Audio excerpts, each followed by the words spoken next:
Who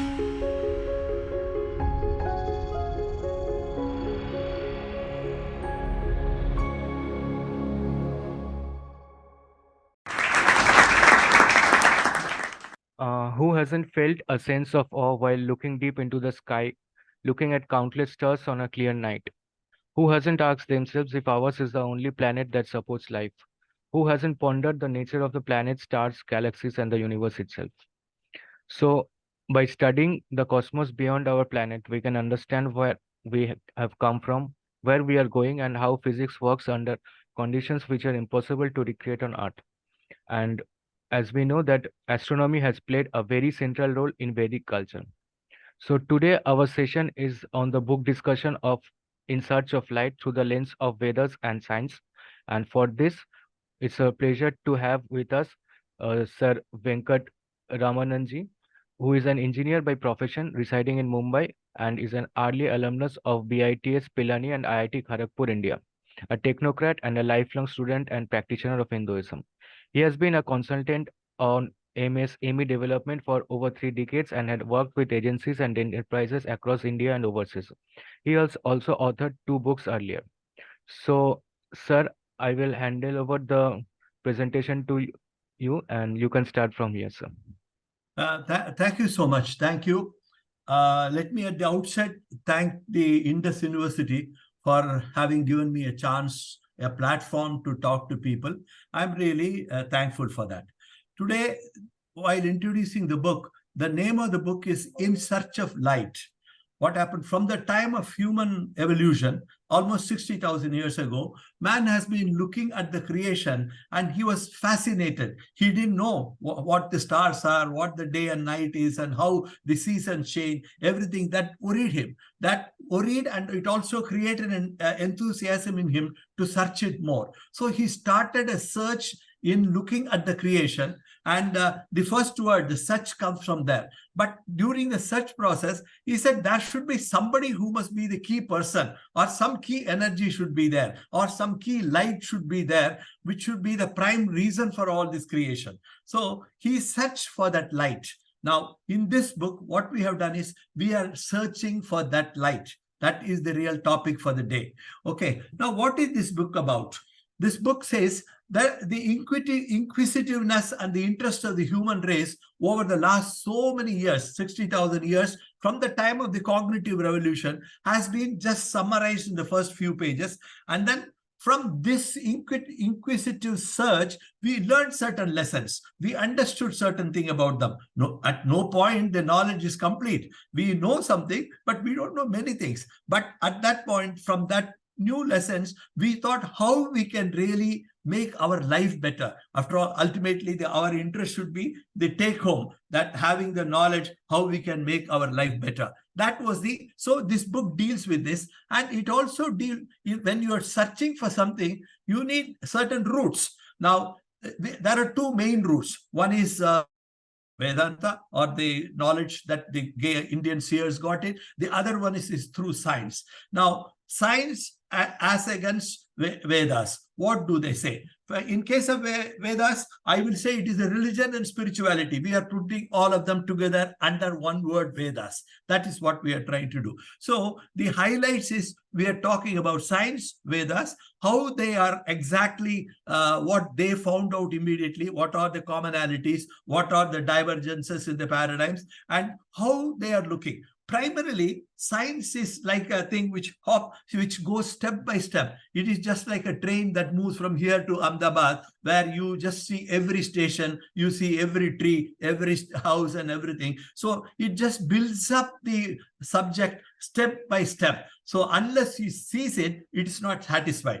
Whereas the knowledge of Vedas is slightly different. It's like a flight that takes off through the mind. You see at the farthest end. You say that, yeah, this is Ahmedabad airport. This is where I have to land. This is the one is my destination. So in this one, the minor details are not there, but the ultimate thing is the same. But in the process, they have got some commonalities and some divergences. And we are going to talk of that primarily, that commonalities and divergences.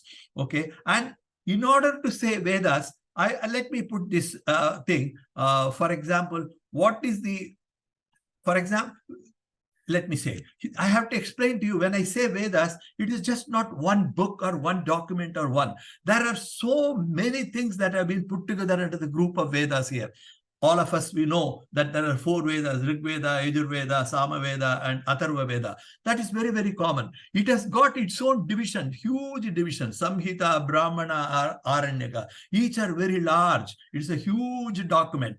Not only that, all these documents cannot be deciphered unless you know the way they have entered this. These are not like a modern professor who sits down and write a book. Now, they saw in their imagination, they saw during their meditation certain thoughts, and the thoughts have been taken in the form of a sound. The idea has gone into sound, sound has gone into a word, and that word has been written as Vedas. That's why we say that Vedas are not authored by somebody, but it is something seen by the king. This is, they are mantra drashtas. They saw the thing. They didn't really start composing the way a modern composer will do. That is a major difference. If that be the case, you need an explanation to see what are all the words that have come. So they have got 6 Vedangas. Vedangas are primarily to see how to understand what is written in these 4 Vedas. They are like Siksha, Vyakarana, Nirukta, Jyotisha, Kalpa, and Chandas.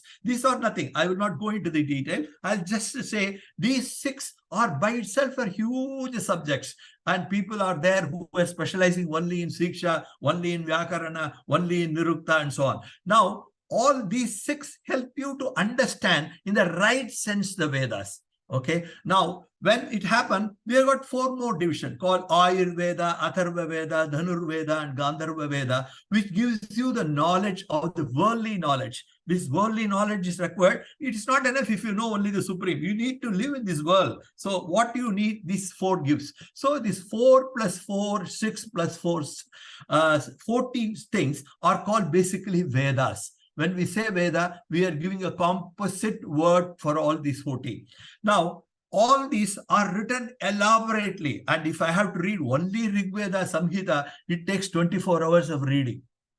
Non-stop. I have to chant it only without trying to taking a breath. If I have to chant, it takes 24 to 48 hours. If that be the case, when will I read them? So second thing, all this happened maybe say 5,000 years ago or 7,000 years ago. There are a lot of disputes about it. But one thing is very clear, at least it is 5,000 years old. If that is 5,000 or 7,000 years, you need a certain of a restatement because this is so vast. And also you want a document which is more clearly explaining summarizing it to the modern times. That was done during Bhagavad Gita period. Bhagavad Gita is nothing but a restatement of Vedas in the modern language. One. The second one, till that time, the human activity has not really spread a lot.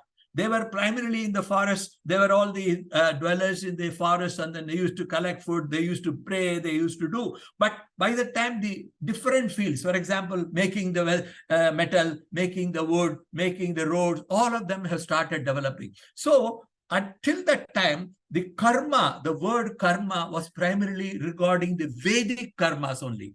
In Bhagavad Gita, they said, no, if everybody sits and does the Veda, Yajna and other thing and thinking, who will really cook food for us? Who will really make the fields work? So they said the karma, the scope of karma was widely elaborated, and then they enhanced the scope of that word karma. That is what is done in Bhagavad Gita. So Bhagavad Gita gave 2 major steps. One, it is a real summary of the thing, updated summary of the Vedas. And number 2, it widened the pangs of karma.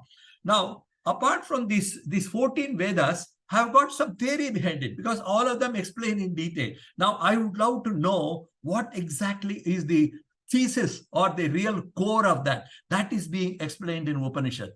It's not that they explain only in each way, each shaka, each school, which has really found out, had a Veda, had a Upanishad. So if there are some 1,000, 1,100 schools at that point of time, maybe some 5,000 or 6,000 years ago, then there were 1,100 Upanishads also. These Upanishads, over a period of these 5 years, Many of them got lost, many of them got mutilated, and we are today having only 200 Upanishads with us. Among these 200 Upanishads, that by itself is too large. We cannot read all of them. So Adi Shankara said, you read at least 10 Upanishads or 12 Upanishads. There is a dispute whether it is 10 or 12, but let's take it 12. These 12 Upanishads, if you read, they give you the gist of the thoughts that go around in the Vedic thoughts.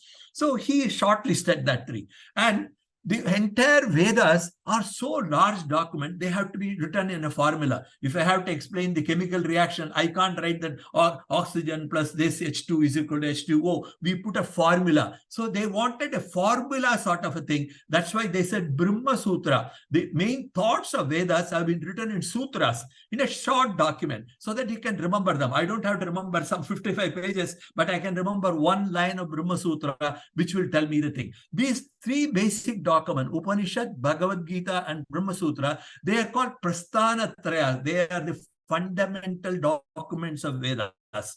So when we say that I am reading Veda, we should know what are we talking about. We are talking about this Prasthanatraya. Now, in Prasthanatraya, we take evidences from there, pramana from there. So when I say that this is what Veda says, I should know what is the pramana. Pramana is these three documents, that is Upanishad, Bhagavad Gita, and Brahma Sutra. Now, just to complete this diagram, apart from this, people thought, okay, it is all right, fine, you have told the principle. What are the real doctrines behind it? So they wanted to understand the doctrines behind it. Because if I say something, there should be a doctrine, and that doctrine has been put into action through the formula in the form of Vedas. So what are the doctrine? What are the school of thoughts? How people have evaluated the creation, how they have understood the light. All these things have been done, what is called darsanas. There are about a lot of darsanas, but the list which has been Nyaya, Vaiseshya, Sankhya, Yoga, and Purva Mimamsa and Uttara Mimamsa. These are the six schools of thoughts which have been agreed upon. There are other schools like Buddhist theory, Jainism theory. There are another about more than 52 theories which have been shortlisted. I'm not talking of the total number. Even shortlisted list is so large. Now, all of them, they give out the doctrines behind that. That is called the darshana. Now, Darshana was given with the idea to understand the Veda better. But the more explanation you have, more confusion you have. Then everybody asks, what do I do in the world? Can I start reading all of them? What should be the way I should live in this world? Ultimately, the interest is to live in this world. They brought out what you call Dharma Shastras. They are the ones which say that how you should live the life so that you can understand it. Okay. Now, when they wrote the Dharma Shastra, there are 18 Dharma Shastras and 18 Upadharma Shastras. Now, the documentation is so large. Now, no one has got the time. If I have to sit down and read a Dharma Shastra, I'll go crazy by the time I'm 10 years old. So what they wanted was a starter summary of that and telling elementary steps, the thing. So they came up what you call Nibandhana Granthas. They are supposed to be clarification. Gentlemen, Nibandhana Granthas are supposed to give clarification, but they are so complicated by themselves. It is just like a government order. Parliament passes a 5-line theory, then it is being written into detail somebody, and then when it comes to you have got a 500 pages documentation saying how it should be written. You all must be very familiar with how the income tax rule goes, how to calculate what is entertainment, how to calculate your basic salary. There are hundreds of formula like that. These Nibandhana Granthas have given, but there are two Nibandhana Granthas which have been taken by the Indian courts as the Hindu basics. One is called the Kashinatha Upadhyaya. One. The other is called Vaidyanatha Dikshadiyam. These are the two documents which have been used by even Indian courts today to just say, suppose I say, this is what Veda says. Now, where will the judge go? He will only look into these documents and say, are we? Somebody can say that as per our practice, we will not get up in the morning 7 o'clock. Who will completely say whether it is right or not? You go to Nibandhana Grantha. So the Vedic the tree which I have projected in front of you has been, when it comes to implementation, it comes to Nibandhana Granthas and Dharma Shastras. Unless in the search, what we are doing, we are selecting the three documents and then we are following the Dharma today to make sure that we live properly. Okay, this is the background. Now, one more thing I should say. We are all talking of human life, and then our thoughts over 60,000 years. What is 60,000 years compared to 13.7 billion years? One thing where both the roots of science and religion have really agreed is, it is somewhere around 13.7. Science says 13.7. They have put a beautiful picture. But what the Vedas have said is somewhere close to 13. It comes to 13.2, I think, somewhere around that. So everybody agrees it is around 13.2. It means from the time the dawn, from the time, we'll go into the detail now, from that dawn till today, it is 13.7 billion years. Now, what was before, we don't know. After now, 13.7. But when did we get into the scene? We got into the scene last 60,000 years. You and I got down in 100 years before. Even if I live 100 years, my life, 60,000 years is a speck. If I draw a graph of 13.7 billion to any scale, that 60,000 will not even appear as a dot, leave aside as a line or something. So our knowledge and our experience, the way we have gone through, is very, very limited. But we are going through that process so that we will try to understand. We should have this in mind, that we are not doing a fantastic research of data and other things, whether it is science or whether Vedas. Our time, our span is something which cannot be written in the graph itself. For example, how can I write 60,000 years on a graph having a length of 13.7 billion years? And that too, you and I living for 100 years. So that has to be kept in mind. Now, let me go into this. What really triggered me to write this book? This is a question. Many people ask me, you are an engineer, you have been writing about immersive industry, I have been an IIT student, and so on. What really prompted you to write? There are reasons that I have been teaching Vedic chanting to a lot of people over 20, 25 years. Mechanical chanting of the Vedas. How it should be read and how we used to read these books. Then most of my students, they used to ask me a lot of questions. You are teaching all this. Tell me, what does it mean and how it is relevant to us? Now, it is this, they prompted me to really go into the details. So before I go into the class, I will not worry about chanting. I will worry about the question. Just like a lecturer prepares for a tough question from the students, I used to go. And younger the student, tougher the questions. At least older people will understand that certain thing I should not embarrass me, but the younger questions will ask me, why you say this? So when this search happened, that search for light continued. And for my own search started in the last 20 years. And that is how this is. And there is a common curiosity to everybody. What is Vedas? Whatever we say that it is there in the Vedas, it is there in our scriptures. Now, what is the scriptures? And, over these 5,000 years, people have written commentaries and sub-commentaries, explanation, the detailed description, their views and all. So what the original Vedas have stated has not come to you. I am going by what Sayanacharya told today. I am going by what Adi Shankara said today. I am not going by what Vedas said, because they have made an interpretation. Even in the wildest dream, I am not doubting them. But what I am reading is not the original Shakespeare's play, but I am writing a notes by a professor. Correct? Now, no doubt the notes have been written by a professor based on his knowledge, but it is slightly different from what Shakespeare has written. So what Shakespeare has written and what is the words used by Shakespeare and what does the word decipher to you is something which everybody wants to know. There is one more problem in Vedic studies. Vedic studies is the language is very different from modern Sanskrit. It is not the Sanskrit itself. Sanskrit itself is difficult for us to read. But when it comes to going to other things, how can you follow the Vedic Sanskrit, which is, as I said, it is the sound that has been picturized, and picturized thing has been written in the form of a word. So the word came from inside, from the inner experience. That is the beauty of the Vedic language. That's why for that language, we need all the 7 upangas to understand the word. Somebody has sat down and written, this is the thing. So there is a difficulty in understanding that. More than that, for everything, every sentence, the acharyas have given different types of description. One is called the karma description, the other is jnana description. Suppose I come to you and ask for some 100 rupees loan. What do you say? I am asking a loan. So I am saying, Mr. So-and-so, please give me 100 rupees. It means the transactional equation level. But there is one more thing. Just because I am not a studied person, I am not able to make an earning, and you are a person who has learned, there is a theory and there is jnana, the knowledge that comes along with this transaction. Just because I ask you 100 rupees, there are two views about it. One, There is an actual transactional review, which we call the Karma Yoga and Karma Kanda in Veda. The other is the knowledge-based thing, which is called Jnana Kanda. That is the cell. So anything that we quote from Vedas, we have one more complication, not only in the language of Sanskrit, but also on the way whether they belong to or not.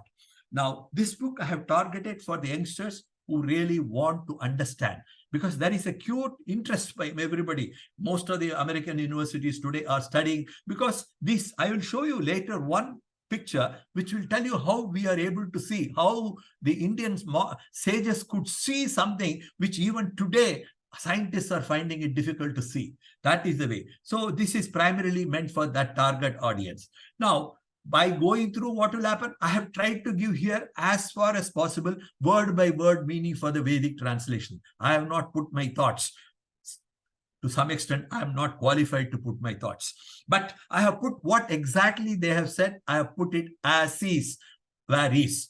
And then I have said from here, these are the thoughts that have come from Veda. And where science, we have got the thoughts that have come. I have put both the graphs. You know, there is a difference between cast iron and steel in the technical language. Cast iron, the granules are seen as is, whereas in steel, you melt them into an alloy. I have not made them into an alloy. I have left the granules as it is so that you can understand what has contributed to this better.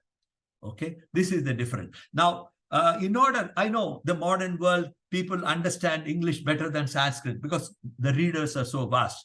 Now, the first 100 pages I kept primarily in English, and then later the other 250 to 300 pages, I have given the Pramanas, where is a lot of Sanskrit and the words are all meant. Okay, now I have given all the references. Somebody who wants to do further research can go. The idea behind, the very thought behind my thing was people should start thinking in this line. If it ignites their mind, then the whole thing is done. Now let us go into the, I will go into the evolution of thoughts. Now, what are the evolution of thoughts? This is the real content of the book. I'll explain in the next 4 or 5 slides. What it says is, when the human being came, first of all, they were aghast by the darkness that happens in the night and the brightness that happens in the day. Aghast by the sudden coming of the lightning. Aghast by the sudden pouring of water. They thought somebody on the top is pouring water. How does it happen? The man, the Neolithic man who was sitting there, he didn't know all this. So all this, he had really gone through a certain structure, and he arrived at thought that there must be one single source which is controlling. Now, the first document which comes in the Rig Veda, 10th mandala, is called the Nasadiya Sukta. Na asit. That was nothing at that before that point. Na asit. At that, nothing was a Nasadiya Sukta. It lays down, even today, though that is the oldest document accepted by even the greatest scientist thinkers, including Einstein and modern everybody, they are all agreeing that Nasadiya Sukta has really paved the way for the real thinking. It has sown the seeds for thinking. It brings out 3 principles: the concept of Maya, something which we don't know. Second, the principle of self-manifestation. You know, just as the spider spreads out a thing and then it withdraws itself, there is a question of self-manifestation. And the third one is, there is one being which is with guna and nirguna. These 3 major concepts was first brought in the thought. Then the second thing happened was Purusha Sukta. Purusha Sukta, today, you are all from university, even if the Harvard University student writes a small executive summary, he can't write so beautifully in 3 pages the creation from the day we started till today, till it comes to you. They have written in 3 pages exactly the way creation has started, the real principal point, the bullet points, and then they have said, this is the purpose of life. Vedahamedam Purusham Mahantam Adityavarnam Tamasap Parastate. In one sentence, they have said the whole thing. Okay, this is the second thought we have come to. Then they started going into each of the stars. I said, if the stars have got a movement, there should be some effect of this. What is the effect? That is brought out in what you call Nakshatra Sukta. Then when I came from the stars to the solar system, called primarily the solar, our modern solar system, which accounts for most of the concepts of time, season, water, light, death, everything. All these 5 concept comes up only in this planet, in this solar system. So there is a real question called Aruna Prashna in Aitareya Aranyaka, which I have explained here, each of this. Then Aitareya Upanishad. Okay, fine. We have taken birth. How do we take birth? What is the mechanics of taking birth? What happens to me after my death? How do I go back? Do I really come back? For example, I and my next man, we study together for 2 hours, and then he gets 95%, I get 5%. One man earns 25,000 rupees per month. I earn only 5 rupees per month. What exactly is the reason? They said they wanted to know that when we are taking birth, we are having, this is a common question. No, we all face. There is a difference between X and Y. If there are millions of people in India, everybody has got their own characteristics. Why does it differ? And if it differ means, is it something inherited into the system? Now, we are called it by genes in science. Now, this genes, why does it differ? Why it can't be common? And what really contributes to it? So, Aitareya Upanishad goes into the theory and then it explains the detail. I will really bring out in the end. Last is, apart from all this, we have got one more thing, which is really called the Navagrahas. That is, there are some planetary systems which are operating here. Whether they are contributing to energy or not, they want to know what is the impact of that planet to our life. So I have taken these 6 main pramanas, that is Nasadiya Sukta, Purusha Sukta, Nakshatra Sukta, Aruna Prashna, Aitareya Upanishad, and Navagraha Sukta. All these 6 I have given word by word English meaning so that you can understand what they have said original, what the original Shakespeare play was. From there, you can make your own notes and then come. Now, we come to the thing. What first question they ask is, why the universe was created? Why this, whoever it is, if God has there is one single source, he would have kept quiet. Why did he create all these things and then get into problem? What is the reason for creation? Now, science said, no, we will not get into this problem. Let me first understand the creation. Let me understand the detail. So the question of why, why is not even touched by science. I am going to compare now science and Vedas. Vedas, science says, no, we will not get into this terrain right now. Let me first understand the detail of the thing. Then I'll go why it was done. How I have to understand first how. The know-how has to be understood before the why has to be absorbed. The second, but Vedas also said, yes, we can't comprehend it because there is something. But there are 4 theories they came up. One is called Leelartha. They have created because that person, whoever is the supreme source, he wanted to play around. Because if you are all alone, it is called the Leela. The second theory is called, he wanted to test his own powers and then act on it. So what is the real power? What is he wanted to know? What are his capability? Third one is like a child which comes and plays in a sand, the sea sand, it builds a castle, everything. When they are really doing it, they will be so serious about it. Even if you make a small change, they will scream at you because that is everything. Like that, the universe is made, he plays with it, and the moment he is tired of it, he just walks off. Like the child leaves the whole sand castle and goes back to its original position. And then the last is Sa ekaki naramate. He does not like. See, if I give you $1 million and make you sit in the island, it has got no value. You want somebody to see you having a Mercedes-Benz car, having a big thing. You want Sa ekaki naramate. If you are alone, if you are the only source, you will never. This is being used in Brihadaranyaka Upanishad. So, though they have given these 4, you can understand these are nothing but complicated English words or Sanskrit words. But we don't know why they have done. So, in the first question, why universe is created, both science and Vedas are very, very, very common. Then now we come to the second question. How is this universe created? I have put the screen in front of you. There are 2 colors. The red one shows you what the science says, and the other color shows you what Vedas says. This is the graph which I should have. They said there is one central energy bar, science. Okay. Central energy bar, what does it contain? it contains primarily a crowding of stars. It just forms, and then because of that energy, it unwinds itself into a spiral, expanding spiral, and then the whole universe is being formed. This is the fundamental thing. I can't explain every detail here. I'm just giving you the summary of that. So that central energy bar is really opening up. Now, when it opened up, the 7 stars came, which we call, then millions of stars came, then it just further expanded. So all the, what they call the sun, we call sun, it came out, and along with that, the other planets came up. So it is a gradual evolution from the central bar, that central bar. Now, this is what science said. This you must be seeing in front of the thing, the central bar, it is opening up into a spiral form. Now, Vedas said the same thing. What did Vedas say? Yes. Now, if you can see you can see the world, earth, moon, everything shown at the extreme top of the thing, right? You can see this point. Now, and then they say there is one central portion called Mount Meru. Mount Meru is something which is really running to the thing. That is the central point from where the energy really goes into the all other things. That it opens up, that expanding spiral, the time-space motion takes place. The time-space domain opens up there, and then all the elements. If you between these two diagrams, except for the light that you see, identical thinking has happened.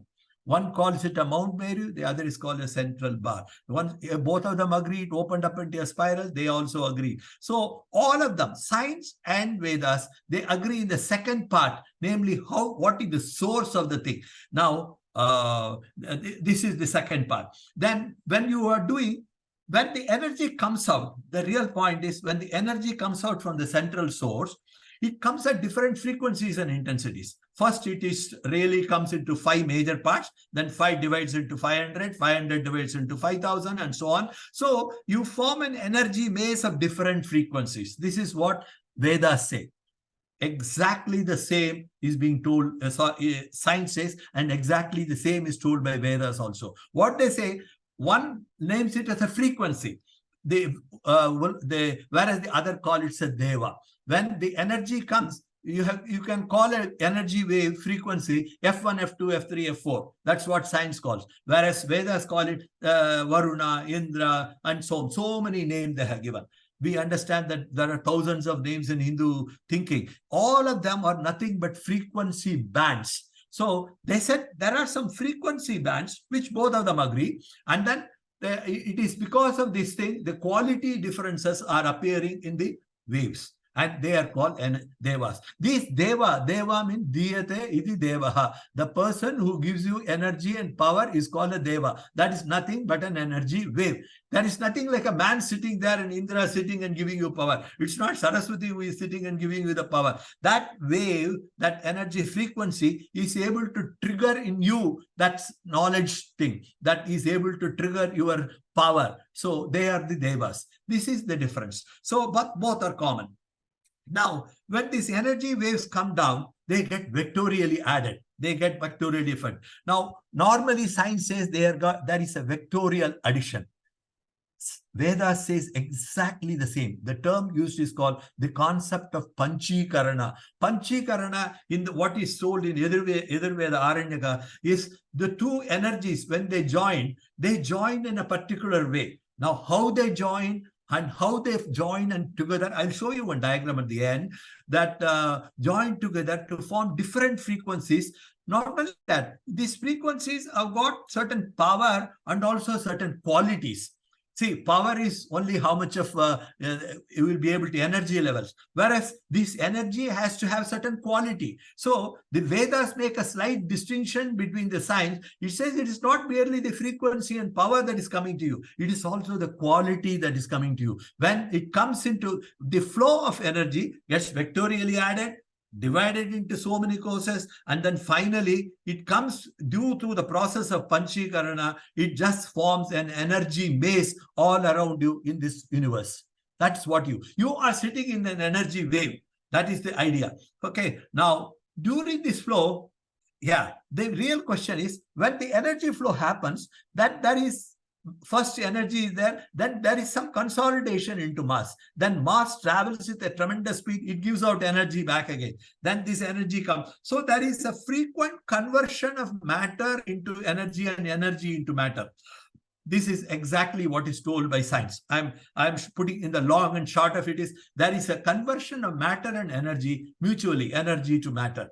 You know the famous theory of Einstein. He only said, yes, they can be converted, and it is come by EMC square. We all know the theory. Now, this is exactly what the Vedas also say. Yes, there is energy and there is also mass. You've got brain, but your brain suddenly thinks, where from do you get the thinking idea? See, you give a cup of coffee, I can give you complete description. For example, I can tell you this much of milk is there, this is the taste, this is the one sugar, so much, this way, all the breakups you give. But what mind cannot give you, there is something more which the machine cannot make. That is the experience of having a coffee. That is, you are having a first-hand experience of that coffee. That knowledge is very, very important. That alone goes away. That's why they call it consciousness.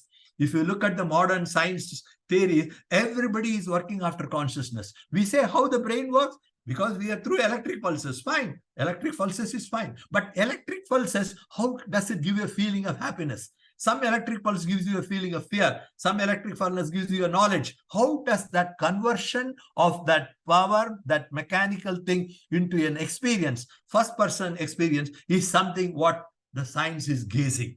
Now, Veda said, no, it is because what is called consciousness. That supreme power, existence, consciousness, and happiness are exactly one central source. That is the fundamental element which has constituted the whole universe. Science also, till recently, science did not agree. They said this process of conversion itself, we call by the word Maya. Veda calls Maya.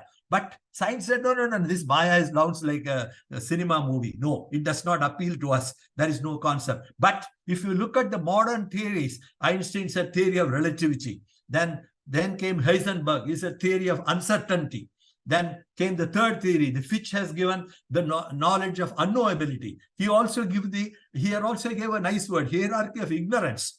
But if you look at these three words, reliability, uncertainty, unknowability, hierarchy of ignorance and everything, it more or less it is the English word to say that we do not know why it happens. That due to some mysterious thing, these things happen. So both of us more or less come to a same understanding today that there is some Maya or there is a relativity, there is some sort of a uncertainty, there is of unknowability. After that, this conversion takes place. This is what. Now, Vedas call it Yama Samaya. What is there is not what is not is there is called Maya.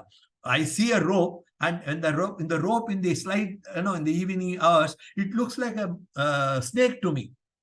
They give the example that as rope, when there is not much light, you suddenly walk into the room, you feel there is a snake lying there. You saw the snake, but really, was there a snake? Yes, I saw the snake. That's why I got a feeling. But the moment if I got, but really, is there a snake? No, there is no snake. But what is not there, I saw. And what is there, I didn't see. There was rope, which I didn't see. So what is there, I'm not seeing. And what is not there, I'm seeing. So that concept is called Maya. That is one word of Maya. The other is, I am seeing the whole universe changing from one to the other, energy to matter, matter to thing. Why it happens? Maya.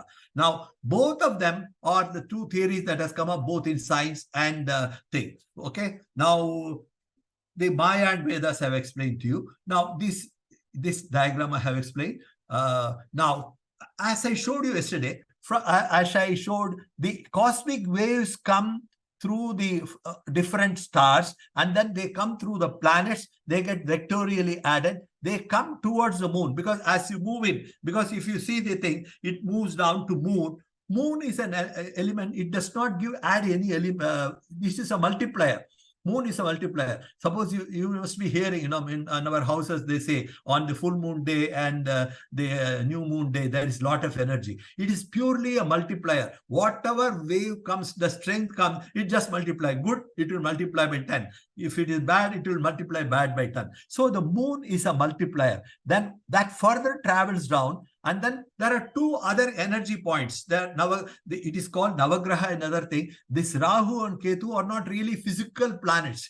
They are purely energy points. Now, when it comes to energy point, they deflect that energy onto this universe in our earth. That's why we say, our Rahu and Ketu really play part in our life, because it is in a cricket we do like, we deflect the ball the last minute. It is a deflector. Rahu and Ketu are deflectors. Moon is a multiplier, and the other thing, stars and the sun are purely suppliers of energy. They get multiplied and they get vectorially added, comes to the moon, moon to the Ketu, Rahu, and then comes to you. This is how the energy wave forms to you. Okay. Now, next question is, okay, all these are there. What is this role of this creator? This man has really started some problem, and what is his role? Is a very important question. They said, if he has created, did he create with anything? Is there any law of causality applied? See, if I have to make a pot, I need some clay. If I need to make a chair, I need some piece of wood.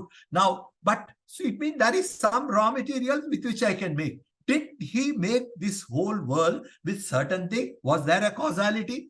One question is, many people say the theory is the matter and creator, they exist. Matter exists along with the creator. The matter is independent. It's not that he used this and then made it. It was their thing. That is one way of thinking. The second one is, universe has got no material cause. He didn't take some earth piece and then made out a planet. No, not at all. It is in his own thoughts. That is, he has not made. The third one is, it is the whole universe is not something made by him. It is really manifesting from him.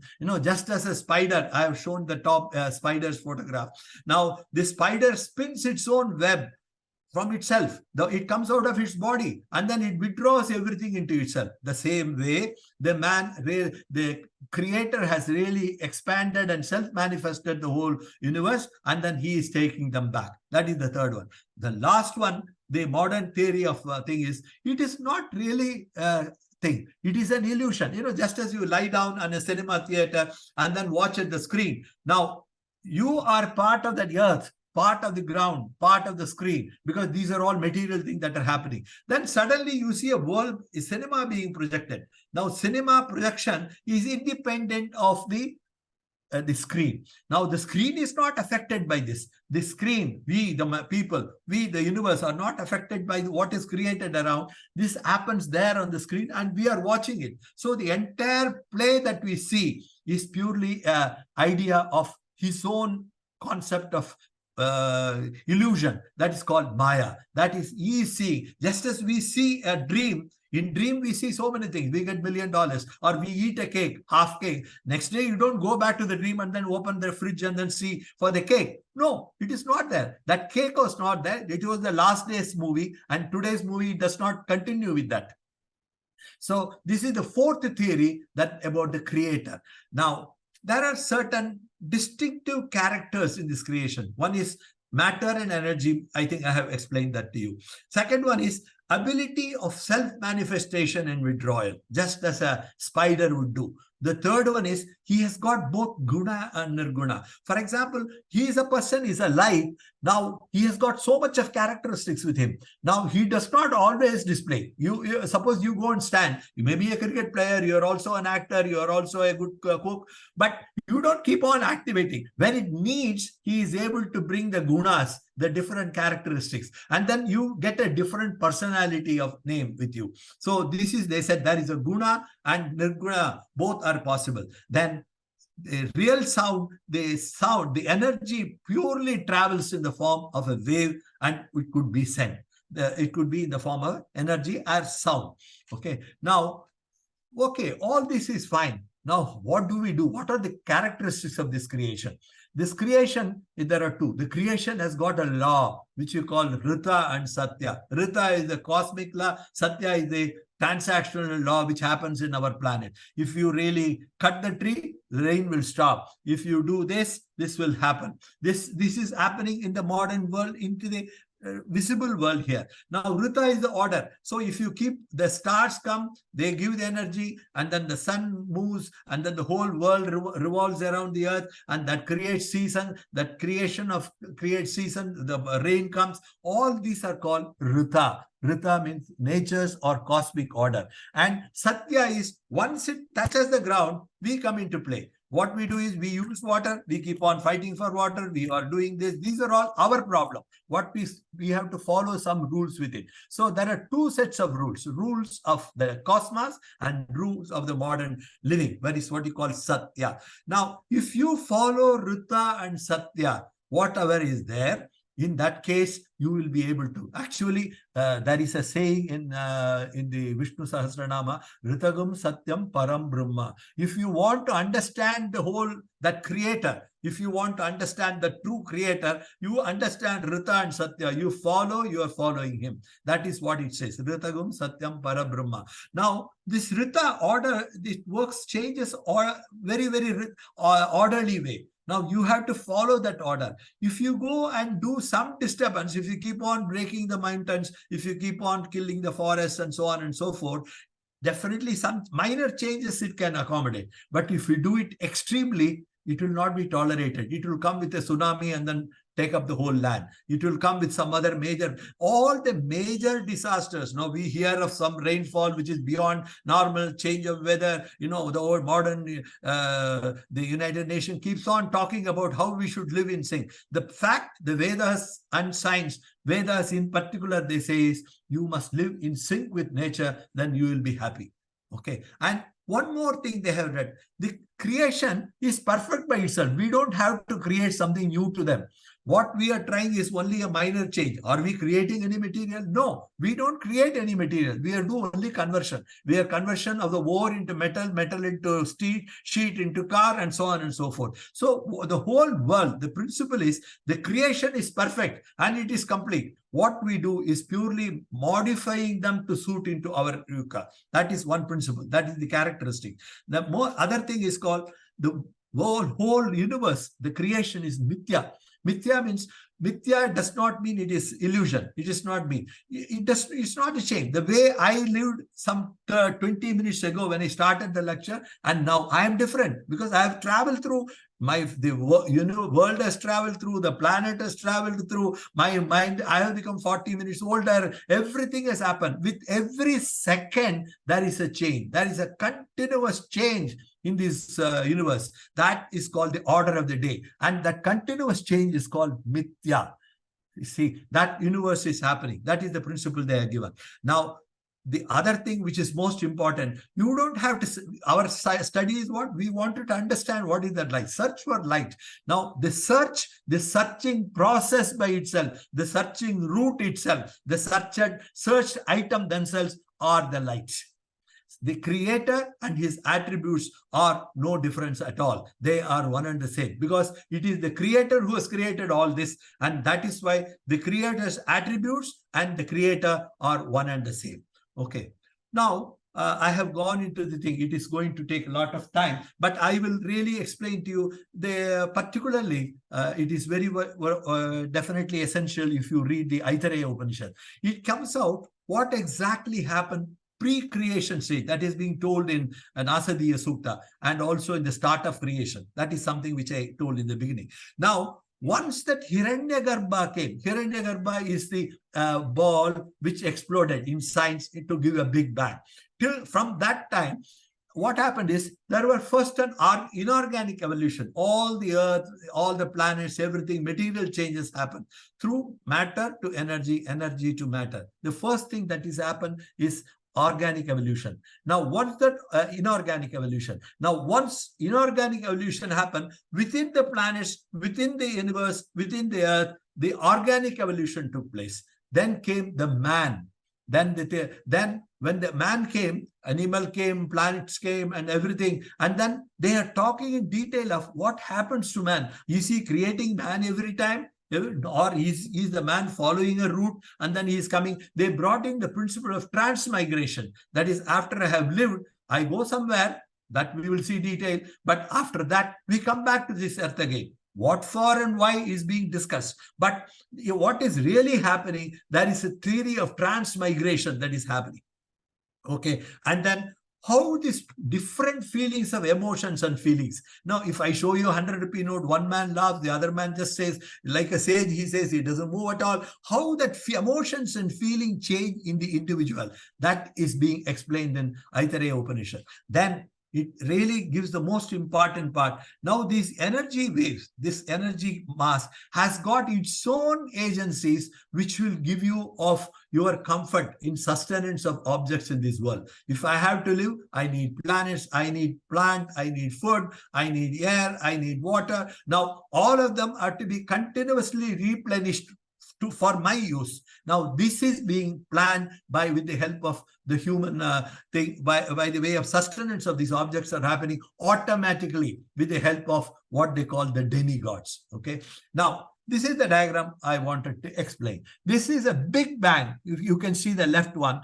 Now, this big bang, the different frequencies came. When the different frequencies came, they are in different bands, F1, F2, F3, big bands. Now, there are each band is called what you call visible band is completely there. You can see it. Then this visible the one which is visible is at the center. It is called Burloka. Okay. Now Vyahriti, they call the word Vyahriti in Sanskrit. Vyahriti is nothing but a frequency band. Now, the one band which is at the center, which I have shown here, different frequency band, visible band, is Burloka. This is the terrestrial world in which we are living. The stars, planets, sun, everything that we see, that we can see and that we can hear is called in the visible band. That is Burloka. The different bands, we say that after death, our ancestors have gone into another world, and then the ancestors, they go to the world and so on and so forth. They are not going into the world. They are going from one frequency to the other. They are moving from one band to the other. They are not physically moving. They are not physically moving. Where is the, for example, this we can understand from the worldly thing. Where is the particular dance going on that is happening in Delhi? It is here. Now, the only thing is I have to cast that and then put it into visible band. Then I can see a dance. The cricket match is taking place. I have to cast that. I don't go to Delhi. I stand here only, take that wave, put it, I receive that thing and then project it in the TV screen. Okay. So like that, the whole thing in this band, it is visible. So all the creation, everything is all around you. You are in a maze of different frequencies at different sequences. Now, in order to show physically a drawing, we have shown the 7 lokas. All the 7 lokas are not, it's that you have to travel one above the other. They are all intermingled together. That is why this is the visible band. Now, when it comes, you saw the central band, the visible band, the Mount Meru, and then planets and everything, which I explained it there. From there, you come to the Milky Way. From Milky Way, you come to Sun. From Sun, you come to our Earth. So from the Earth, you have got the man who is being created on man. So this is the cycle taken by the entire thing. Okay. This is the cycle which has been explained in Aitareya Upanishad, and the entire Vedic structures this is used. This is very much close to what science also agrees. Now, where does science? Now, our Veda says, now once the man has come, he has to be given the power to act. So they say the cycle is complete by giving supreme energy goes and sits there. He created. So created and then he sat in. We have all the material part that some energy wave has to come into you so that you are alive. That power is called the supreme energy that comes back to you. So this whole cycle has been explained in Vedas, which I have explained, and this is very similar and understandable to science also. Now, that comes to about the point where the difference comes between science and Vedas is here. Creation of man. What Vedas have given 3 theories. One, directly when the time of Big Bang, man also was created. That is one way they have brought it out. The second say, the divine himself has created that thing. It is a reflection of these people. And the third one is, it's an organic evolution. It believes in all the theories, because if you go through the Vedic thing, it mentioned all the 3 in some stage or the other. As I said in Aitareya Upanishad or in the Vedas, if you really look into it, all the 3 theories are being used in some part or some segment, whereas science does not believe that. Science says, no, All of them are evolved from one and one after the other. There is no change. It's not that somebody really produced man. No, it happened through a certain amount of evolution. This is where this creation of man, there is a clear difference between science and Vedas. Okay, now I have just shown a picture in front of you. When it comes, that comes through the energy bands. First of all, you had the supreme energy, whom you call God or by any other name, whatever is there. That supreme energy divided into 7 stars. Now the 7 stars further broken up into a thing, and they started moving around the spiral. Now these first 7 stars are what Vedas call Saptarishis. You must have heard the word Saptarishi, the 7 stars. Okay, now this is, up to this, we are very close to the science. Now, after the Saptarishis, now the science does not talk about this different further energy. They say energy is divided, but they are silent about how that energy converts into truth, light, harmony, joy, because this energy is somehow giving you characteristics. Now, this characteristic, it is called 3 levels of frequencies. First is called the celestial region, mid region, and terrestrial region. In the terrestrial region, when these energy wave comes, they give different type of characteristics: truth, light, harmony, joy, negativity, driving force, brightness, creativity, lust, annihilation. You know, you must have seen all that people have got. These emotions come from different frequencies. That is absolutely, for them, these are all free energies floating around. They come and have a seat in your body, seat in your system. When you are really born, all these energy, they come and attack you, and then that, the what you call the vectorial addition or subtraction, makes you act. The way that you are there in the physically located and the way that you are acting with the self-will, it is going to be the thing. So the 3 regions, celestial region, mid-region, and the terrestrial region have been explained, and that has got, that explains why the individual behave differently between one and the other. This is the characteristics. I think I have come. How does it help? Now, the book part, how does it really help anybody reading it all? Because we cannot give an universal categorical statement. This is true, this is not true. Impossible. Nobody has done in the last 5,000 years. I cannot write it that way. But what has been done is, we have given you what has been said in Pramanas, what has been told in science, broadly. And they have given the agencies. It is for you, the researchers. It is you for the thinkers. It is for the younger generation to go into the detail in order to just generate that interest. That is what is the prime purpose of this booklet. Okay. Then, now, what are the real takeaways after reading this book for 450 pages? You understand what is real Vedas and what are their concepts. Now, till now, we are thinking that some God is doing everything. No, they have explained everything possibly detailed. I am also an engineer. I also look at it in a very critical eye. Yes, there is some scientific principle. Whatever be the name they call, whatever way they might have explained, the logic is correct.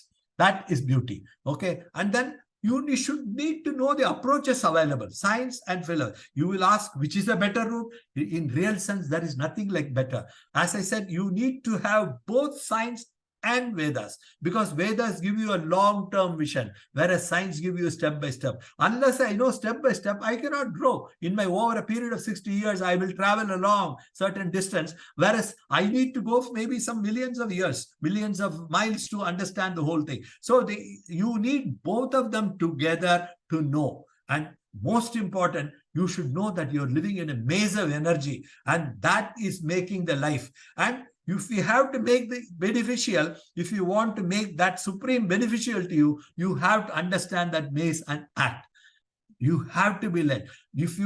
Nobody tells, even the entire Vedas, take it from me, it doesn't say that don't enjoy the world. There, actually, I have ended the book one saying from Sri Ramakrishna. He's a big religious figure, but he has explained one principle. How you should live in this world? You should live like for example, a maid in a real rich man's maid. That is, a maid, you comes to your house, a rich man's house in the morning, 6 o'clock, and spends the whole day there. She is part of everything. Buying, that maid is involved. In the cleaning, she is involved. She knows what is the dress for the man, and everything she knows. She does what? She is totally involved, and she is being part of it. It's not that she is only doing it. She is also given the benefit. She also enjoys that palace. But all the time, her mind is not in that palace. It is in that house where her child is there, maybe 15 kilometers away from that palace. Her mind is always there. Though she is physically present and then doing everything, the same way we have to live in this world, enjoy everything, clearly keeping in mind there is one source which is really guiding us. That is important. If you understand that source, and we are not the one who is done it. It is not the maid who is running the palace. No, it is that the law is somebody else is running. She is only enjoying the benefit. It's just like you go to a 5-star hotel. The 5-star hotel does not belong to you. You pay money, and to that extent, you can enjoy coffee. If I go to Taj, I have to pay $1,000 for a coffee. That's all. My limit. I have to come out. So if you have to live in this world, you live, use all the forces right. As per Rita and Satya. I told you, Ritagam Satyam Param Brahma. That is what is being brought out here. I think if you live in this world, enjoy, you create new things. The very concept of, some people ask me, I'm an engineer, I don't even think of Vedas. Now, what do you do? No. The scope of karma has been enhanced. Doing a nice bridge is as good as doing an yajna. Doing a nice theory is bad. Sending a rocket is also really yajna. Yajna, you don't have to open a fire and then pour ghee and then say mantras. No, that has been brought out, and that is the takeaway from this book. Okay, I am sure that will be help all the young generation. Thank you. Yeah, this is the one I wanted to explain. Probably the key of the whole book is this. For example, through the Big Bang, the lokas were created. That is, the different frequency bands contributed to the creation of the different energy bands. That energy bands we call, what you call the lokas, Bhur, Bhuva, Suvaha, Maha, all that is being called in the Vedas like that. Okay. So this diagram that shows, the diagram in front of you shows exactly how after the Big Bang, the lokas were formed, the different frequency bands happen. Now, the frequency bands, only a certain particular frequency is visible. That visible band is our world. That is the Bhur, what we call as Bhuloka, is a visible band. That is the one which has been mentioned. Now, the other frequency bands are something which are not visible to us, so we don't see them. Okay. Now, if I take that visible band, if I go and take that slice, now that slice has got the different, because there you've got the stars, you've got everything. It's showing participants 12 here. Now, 7 dvipas. Now, out of that, our solar system is existing. From solar system, we are existing, and all the supreme energy and power that comes to the human being. The whole cycle is completed through this route of Big Bang to 7 lokas to Mount Meru, and Meru to solar system to earth to man energy. Now, actually, apart from the human creation, it is also the creation to sustain the human being that also been explained. Because when they created, now that diagram also is shown further, that is how the food has been created, how the secondary forces, like knowledge, character, qualities, mental abilities, feelings, they all came or being expressed. And the third one is theory of transmigration. From the energy that has come from the Saptarishis, it has come through different mid-region into qualitative aspects, like say truth, light, harmony, joy, annihilation, lust, creativity, brightness. And then from the middle region, it forms through the Panchashodas down onto the human being as characteristics. This is being explained. This is explained in detail in Aitareya Upanishad. Okay, now this Aitareya Upanishad gives the full sets of the whole idea. Then the last part is, how does it help? This book, primarily, there are 2-3 things. All the ideas that are related to creations have been put in some format, which will give you some sequential thinking, a scientific way of looking at them. The second one is, you aware of the 2 approaches on the same subject, that is both on science and Vedas. They give almost similar thoughts. Now, how these thoughts are all given, it has been listed. And the most important part, it keeps on emphasizing that the need for both routes. It's not that only the route of science is required or only the route of Vedas is required. It is required. Both the routes are absolutely complementary to each other. Maybe there are some divergences in the views, but they are really needed. Now, the third one is it gives you the complete energy cycle. For example, the energy supply chain from the supreme to the human being and how it is being there. I think that has been the key of the entire book. That is, it gives how that energy comes from there to this person. The last is, if we have to really work happily in this world, you have to follow the Rita. This is something which has been emphasized in Vedas, which has been explained here. Now, I think I've told. The only point I'll say is one exclusive point which these Vedas or the two thoughts create. There is nothing like a world and a creator. Creator himself is the world, world himself is the creator. Okay, now he is all around. This is called Vijnanavada. Vijnanavada means what you see around you is also that supreme. It is that energy, after all, its own display. Okay, now you have to live in this world and then follow the Rita and then get evolved. That is the thought about it. I think that is my idea.